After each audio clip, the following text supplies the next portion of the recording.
আসসালামু আলাইকুম। শেয়ার বাজারের সাথে সংশ্লিষ্ট বিভিন্ন লেভেলের বিনিয়োগকারী, অ্যানালিস্ট এবং যে যে লেভেলের আছেন সকলকে ক্যাপিটাল ইনসাইট বিডি এবং কল্লোল লার্নিং হাবের পক্ষ থেকে স্বাগতম। আপনাদের মূল্যবান সময় ব্যয় করে আমার দুটা কথা শোনার জন্য আমি আবারও কৃতজ্ঞতা প্রকাশ করছি। আমি আপনাদেরকে বেশি সময় না নিয়ে আজকে আমি আপনাদেরকে দেখাবো যে ক্যাপিটাল ইনসাইটে আরো কিছু টুলস আছে যেগুলো দিয়ে আমরা সহজেই অনেক ডিপে যেতে পারি।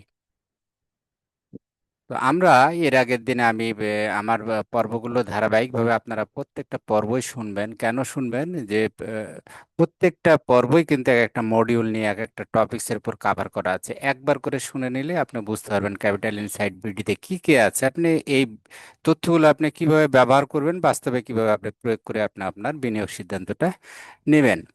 তো আমার এর আগের ভিডিও করেছিলাম আমরা যে ফান্ডামেন্টাল অ্যানালিসিস, একটা কোম্পানির মৌলিক যে তথ্যগুলো আছে এটার একটা মডিউল আছে। আমি সেটা এখন আবার একটু রিভিউ করে ওইটার প্রেক্ষিতে আমার যে আরেকটু ডিপে যাওয়ার জন্য যে মডিউলটা আছে সেটা আমি আপনাদেরকে এখন দেখাবো। তো এর আগে বলে থাকি, যদি যারা আমার চ্যানেলটা বাই দিস টাইম সাবস্ক্রাইব করেছেন তাদেরকে আবারও অসংখ্য কৃতজ্ঞতা আপনাদের প্রতি, এবং যারা এখনো করেন না আশা করি আমার চ্যানেলটা সাবস্ক্রাইব করবেন যাতে করে নতুন নতুন ভিডিও আপনারা সাথে সাথে পেয়ে যান, এবং বন্ধু বান্ধবদের মধ্যে শেয়ার করবেন যাতে সবাই উপকৃত হয়। তো চলুন যাই আমরা। আমি মেন ওয়েবসাইটে যাচ্ছি এখন। আপনাদের লিঙ্কটা আমি একটু শেয়ার করি।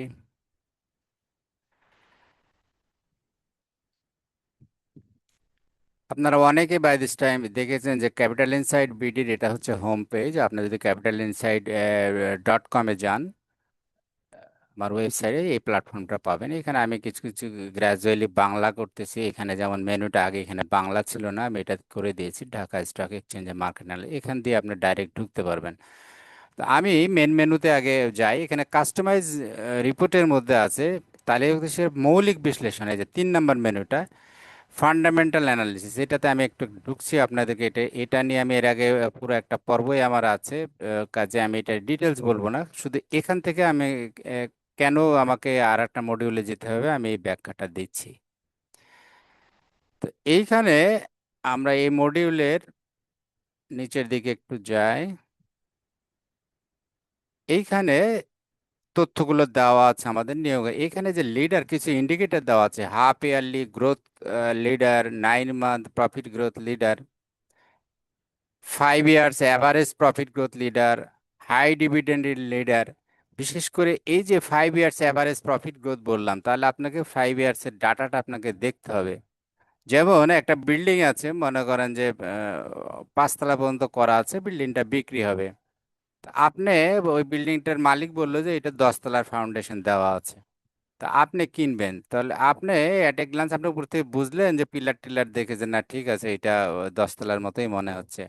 কিন্তু আসলে আপনাকে একটু ডিপে দেখতে হবে। এক্সপার্ট যারা আছে তাদেরকে দিয়ে এটা ইভ্যালুয়েশন করাতে হবে। তারা দরকার হলে মাটি খুঁড়ে দেখবে যে আসলে ফাউন্ডেশনটা কতটুকু দেওয়া আছে।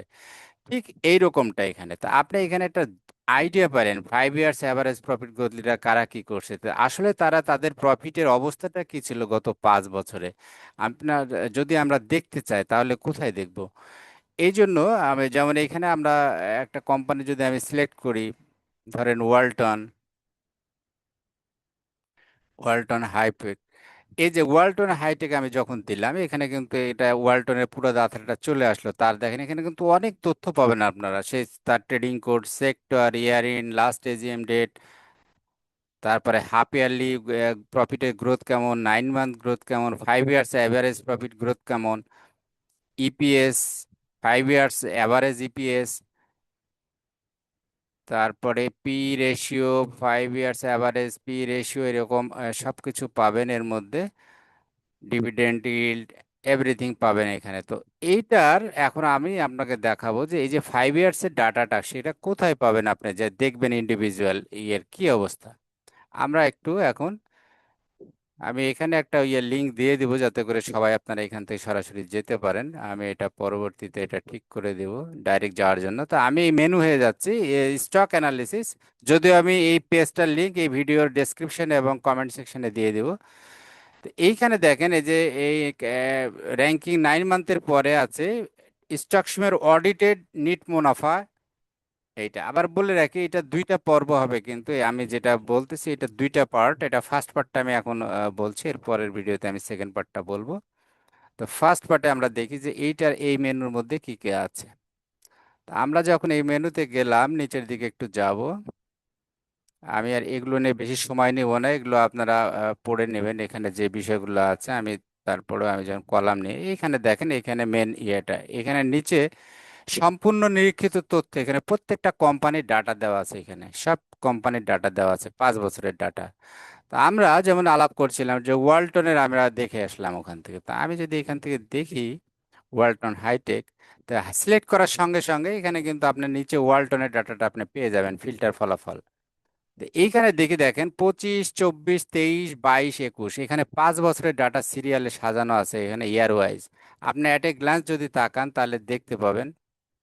তো এটা আর ওয়ালটনে দেখেন ইপিএস 21 সালে ছিল 54, তারপরে 40, তারপরে 25, তারপরে 44, তারপরে 34। তার মানে কি এটা গ্রাজুয়ালি অ্যাকচুয়ালি কমছেই বলা যায়। আচ্ছা, যদি আমরা এদিকে এনএবি দিকে, এনএবির পরিস্থিতি এখানে কি কি দেখতে পাচ্ছি আমরা, তাহলে ইপিএস দেখতে পেলাম। এরপরে এনএভি আছে, তার নেট অ্যাসেট ভ্যালু কেমন, নেট অ্যাসেট ভ্যালু দেখেন একটু একটু করে বাড়ছে। তার মানে যে পরিমাণে ইনকাম সেই পরিমাণে ডিভিডেন্ড দেয় না, বা অন্যান্য কোনো রিভ্যালুয়েশন করছে কোনো অ্যাসেট, যে কারণে হয়তো এটা বেড়েছে। আচ্ছা, যদি এখানের দিকে দেখেন চলমান কার্যক্রম থেকে মুনাফা, তার যে কন্টিনিউইং অপারেশন বিজনেস থেকে অপারেটিং প্রফিট কেমন আসতেছে। 21 সালে ছিল তার 16,000, তারপরে ছিল 12,000, তাহলে কমলো এখানে, তারপরে 7,000 আরো কমলো, এরপরে পরের বার বাড়লো 24 সালে 13,000, তারপরে 25 সালে এসে হলো 10,000।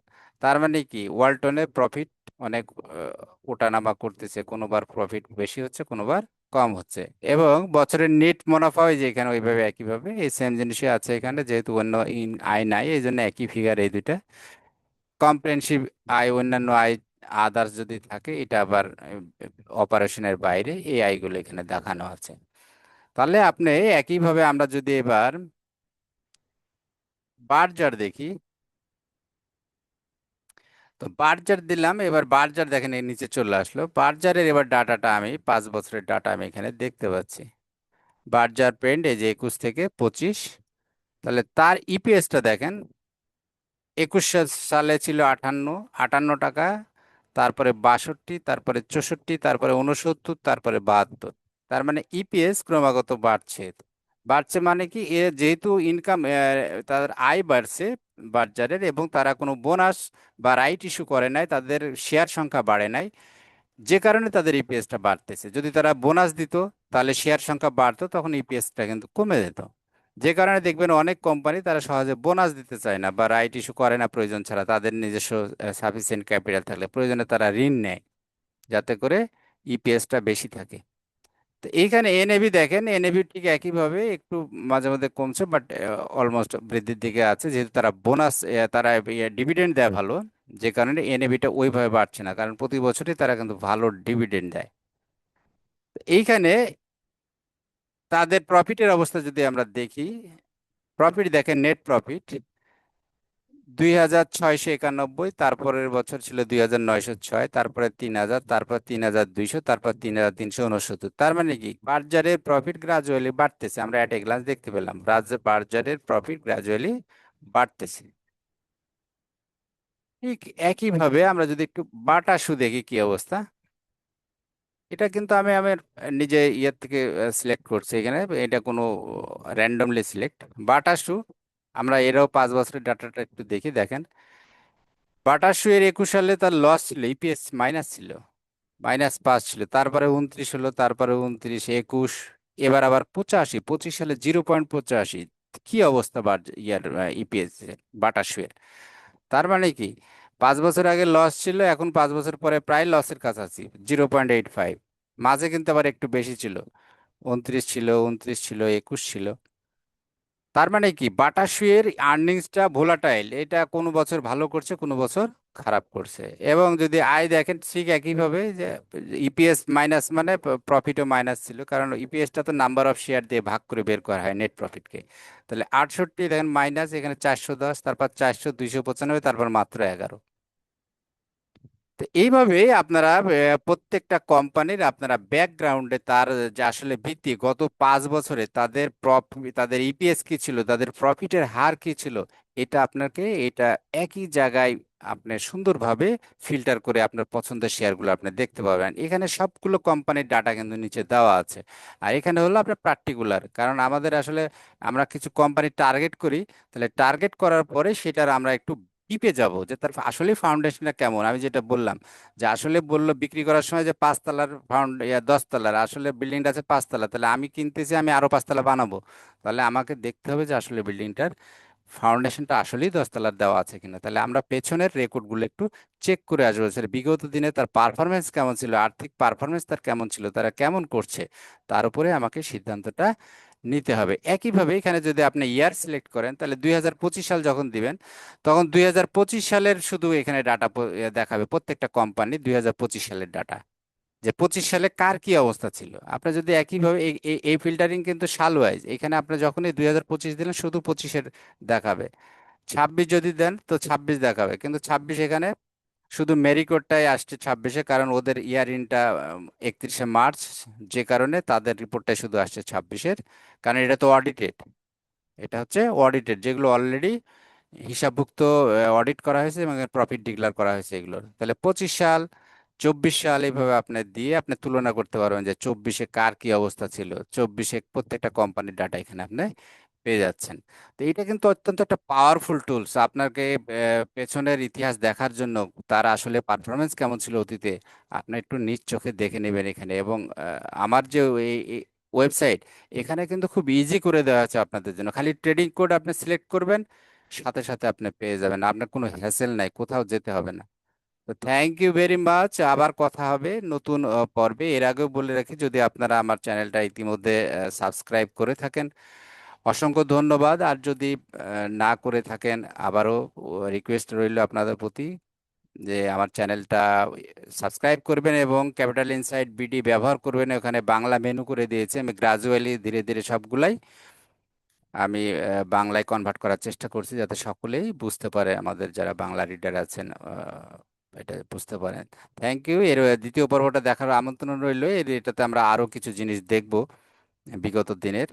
থ্যাংক ইউ ভেরি মাচ, আবার কথা হবে। আল্লাহ হাফেজ।